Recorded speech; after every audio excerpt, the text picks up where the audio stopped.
Good evening, friends. It is the eve of week one. We had a Thursday night game that still to this day breaks my heart because my best player wasn't out there.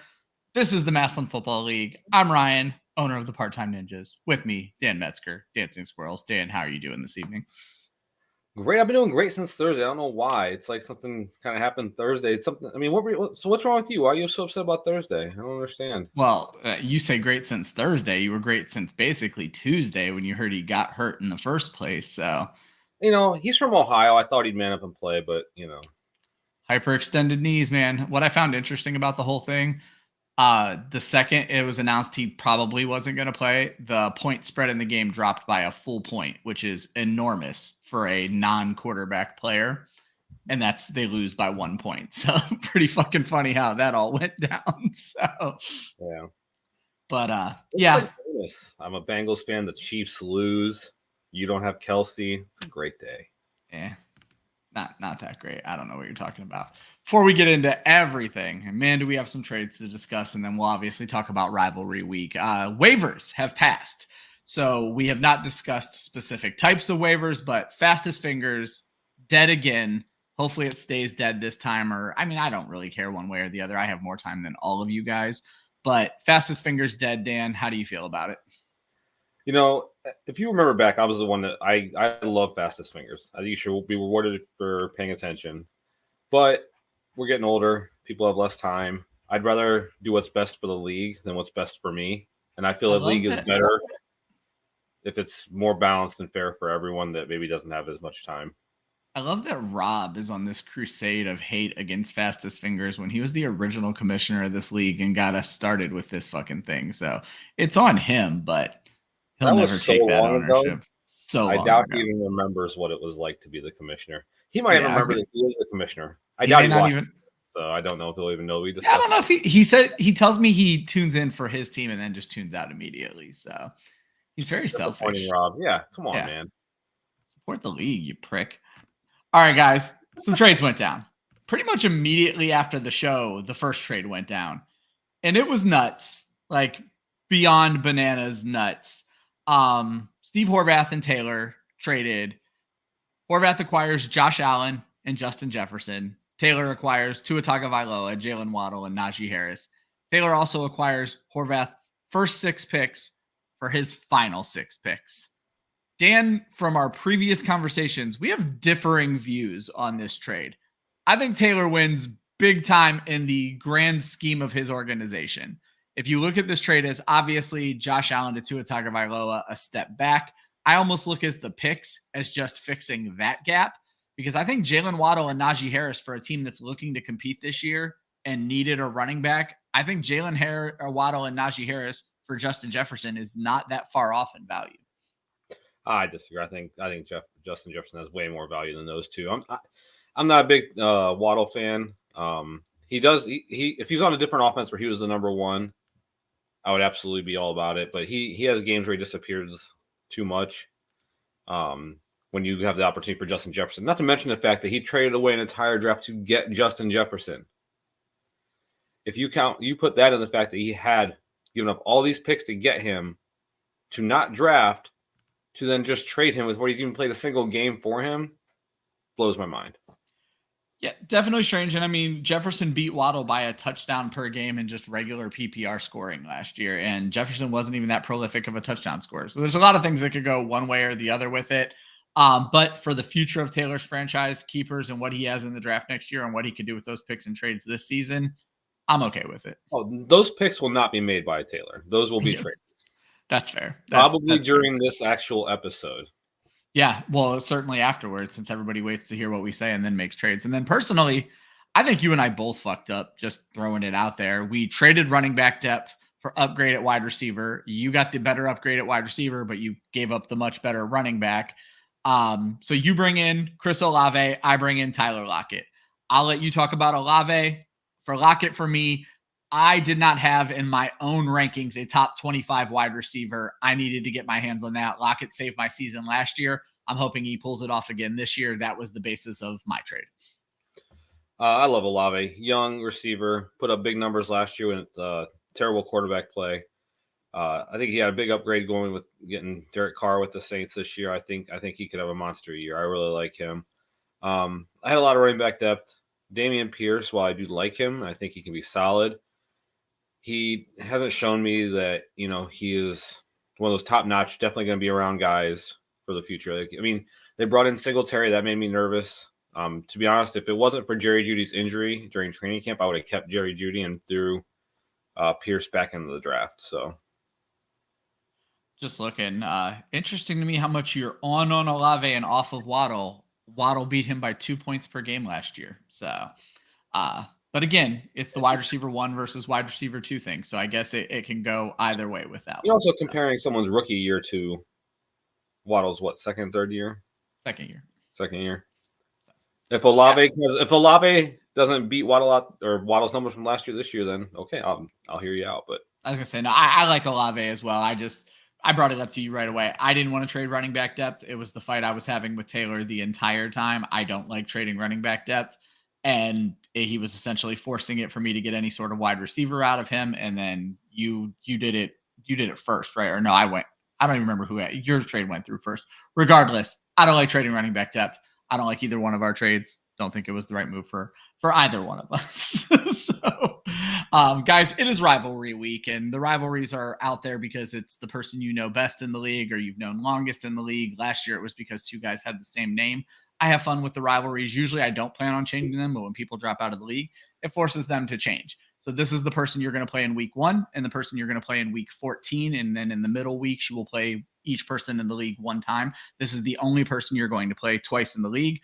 I'm going, Dan, just straight down my list. I haven't ranked these by importance or anything, though I did save us for last. So my first matchup that pops up on my list is Greg versus Rob. Rivals because Rob knows Greg and nobody else in the league knows him yet. So that is how we chose that rivalry. And I have Greg winning this matchup. Plain and simple, I think Rob's team is weak at running back. And then he lost his best player now for 4 weeks with Cooper Kupp being out. I love Trevor Lawrence. I like the rest of Rob's wide receivers. But when you look at the complete team for Greg, Josh Jacobs at RB1, RB2 last year, Tony Pollard probably going to bounce back. And he can compete with Rob at wide receiver. The only real advantage Rob has is probably Trevor Lawrence in this matchup, and that's not enough for me to give him a win. I mean, obviously Trevor Lawrence is a better quarterback, but Geno Smith going against a terrible Rams team, that in itself could eliminate that advantage that Rob has. So I have Greg winning as well. Yeah, it's interesting. We talked about we compare Taylor's team to Brian's team from last year with the running back situation quite a bit. I feel like Rob is in that exact same situation where he may be playing the waiver wire for running backs or have to give up something in a trade to get some working running backs. I know he is literally praying to my face that Christian McCaffrey gets hurt so that he has the starting running back for the 49ers. Not my favorite thing to hear every time I'm playing Call of Duty. All right, so we'll move on to Horvath and Terry. I'll let you get started here. But Horvath and Terry, obviously not quite as long as me and Terry, but have known each other for a long time. They actually grew up in the same neighborhood over there on the southeast side, right behind Kentucky Fried Chicken.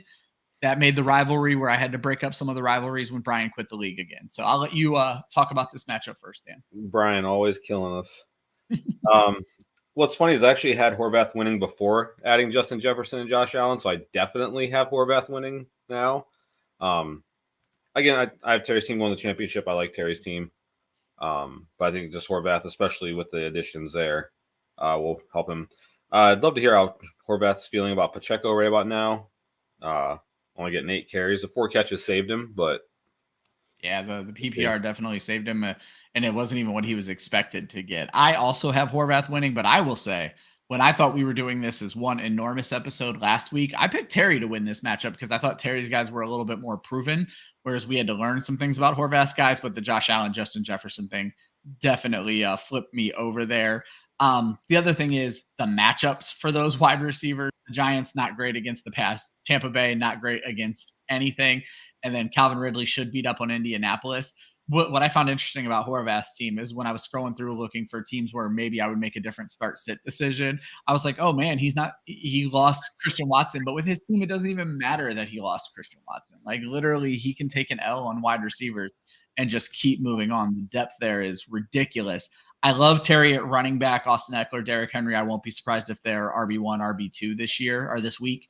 But I don't know what I feel about Amari Cooper against Cincinnati. I don't know how I feel about Terry McLaurin with the turf toe that they're saying he's not even on the injury report right now. So there are things I like about Terry's team. I think this could be closer than when you just first look at the stacked team that Horvath's built. But I'm giving the win to Horvath here. I agree. So if my memory serves me correct, you said you did not have Horvath in the playoffs last week when we did our show, correct? No, Horvath was my number 2 team. I gave him the bye. Okay.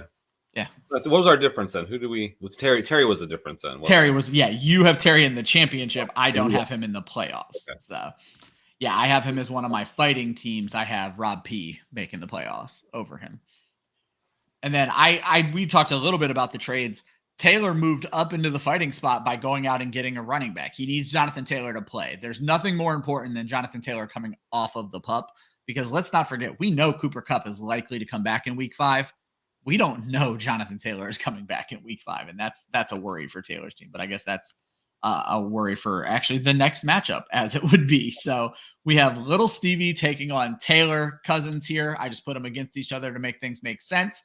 Stevie's team jumps out to a big lead to start the week, 20-3. But when you look at the players who have went, that's Amon-Ra St. Brown and Stevie's IDP against Taylor's kicker. So even though it looks like an enormous lead to start off, Dan, it's probably not influencing the matchup that much. I do have Stevie winning this matchup because Taylor already has issues at running back with Najee Harris and James Conner. I like Harris. Conner, I drafted him, but the matchups, they're playing San Francisco and Washington, and the Arizona offense looks like it could be just absolutely putrid. So Amon-Ra St. Brown coming out and having a very good week to start kind of cancels out what Jalen Waddle could do. There's a lot of question marks on Taylor's team, whereas Stevie's team just feels a little bit safer this week. Yeah, I had Stevie's team winning from the beginning. I'll stick with that. Najee Harris going against San Francisco really makes me nervous for Taylor. And then Kirk Cousins going against Tampa Bay, I think they could have a big game. So, yeah, that's a good point. I didn't even think about that. I think, but the thing is, the Los Angeles Miami game is my favorite game this week for fantasy. So I could see those getting canceled out, but I definitely agree Tampa Bay's defense could just get beat up on this entire game. All right, I'll let you talk about the next one to get us started. It is Kenny versus JR. I've always just associated those two with each other, and I think it works out. Last year they were fighting for the play-in game to get into the first pick of the draft. Now they're competing against each other as rivals, and they were rivals last year as well. So Kenny versus JR. Dan, what do you got? No players have played yet, by the way. I love that you was like, I just think of those two together. That's why I paired them up. That's exactly lovely. I think of you guys as more than that. But no, I have JR winning. Love JR's team. Said it before. He has a couple players on his team I really like. Burrow, Chase, those kind of guys. No. Yeah. What do they have in common? Yeah. No, I think he should win pretty easily. It's just some questionable things. You don't know what you're gonna get out of Breece Hall or his tight end from Tennessee for Kenny. I actually hate Chigakonkwo this week. The Saints have only given up 3 tight end touchdowns in the last 2 seasons total. It's not good. And then, of course, Kenny going with Quentin Johnston in week 1. I do love that game. I just don't know how much he's going to play.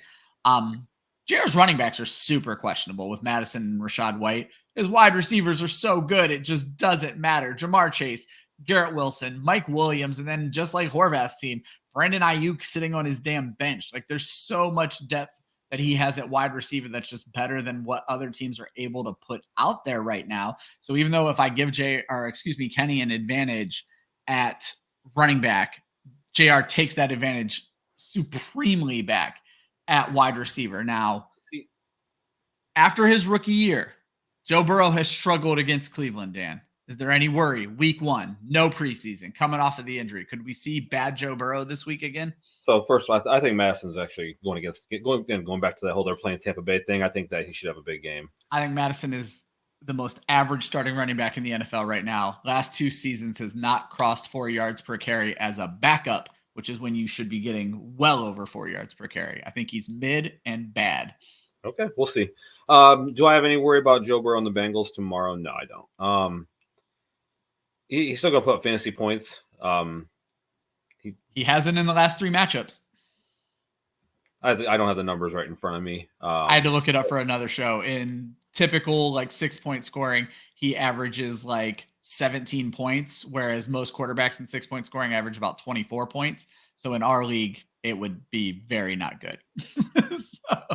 So you're saying that Mahomes' 16, 17 points he got this week was bad? No, but hold on. I can actually get it. It's right here in front of me. So the last season, Burrow scored 10 points and 14 points against the Browns. That's what I'm getting at, is our scoring is naturally lower for quarterbacks. So I think they'll be fine. Burrow's, if you any reports from the beat reporters and stuff that they said he looks great, nothing to worry about the calf. He got his money. He doesn't have anything to play for anymore. Yeah, that's Burrow, just out there for the money. Exactly. No, I think he'll be fine. I think they'll play well. It'll be a high scoring game. I don't know if I said it out loud, but I also have JR winning this one. So I believe we are in full agreement up to this point. So maybe I've picked these matchups in the right order, even though it's just the order that Sleeper had them in. So next one is going to be Rob P versus Phil. Again, these guys know each other. They're rivals. Starts off with a 9 to sub-1 scoring. Sky Moore with not a great game for Phil. When you look at lineup decisions, first of all, Phil, standard rule of fantasy football, get your Thursday players out of the flex. Sky Moore in your flex spot.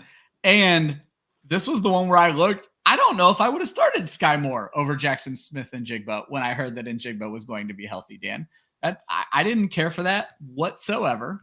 When I look over the whole matchup, I have Rob P winning. I do think this is going to be a closer matchup. They do kind of cancel each other out everywhere. And when that happens, I go with the superior quarterback, and that's going to be Lamar Jackson in this matchup. I won't be surprised if Lamar is the QB1 this week. Jahmyr Gibbs didn't have a great first week, but it wasn't terrible. I actually think Antonio Gibson against Arizona could be in a really good spot in what could end up being a blowout game, to where that kind of takes away a little bit of the advantage that Nick Chubb provides. A.J. Brown, Stephon Diggs, you're looking at equal matchups, but then Devontae Adams, Elijah Moore, it's just not there for me. So there's definitely things that are playing to Rob P's favor. I have him winning this matchup. Yeah, I have Rob P winning as well. I don't know why you'd want to question some of Phil's decision making. He only lost one regular season game last year. I know. He would not make silly mistakes. If he's there, that's the best place for him. If that's that's who he put in the starting lineup, that's the best option he had. So JSN's only going to score 0.25 this week.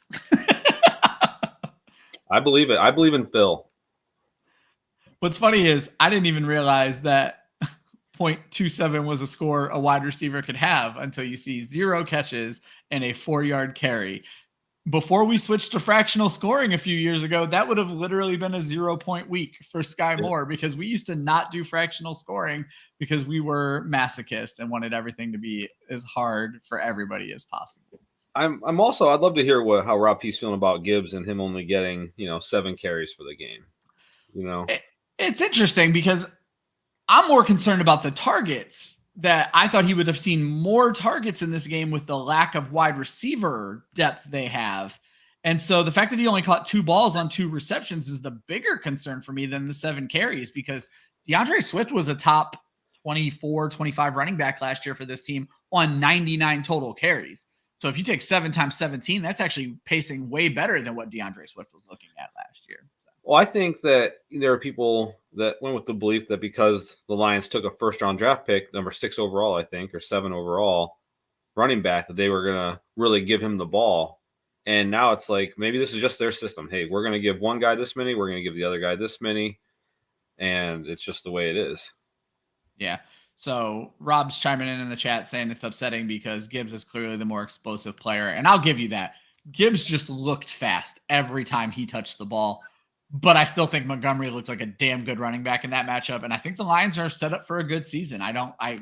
Everybody's saying the Lions are set up for a good season. And I think we saw that in this game, Dan. Oh, I agree. I was on the Lions bandwagon last year. I was hoping to see them squeak into the playoffs. Not because I had any money on it. Wait, I did. But everybody likes to see Detroit. They're the lovable losers. Yeah. And Jared Goff playing a decent game on the road.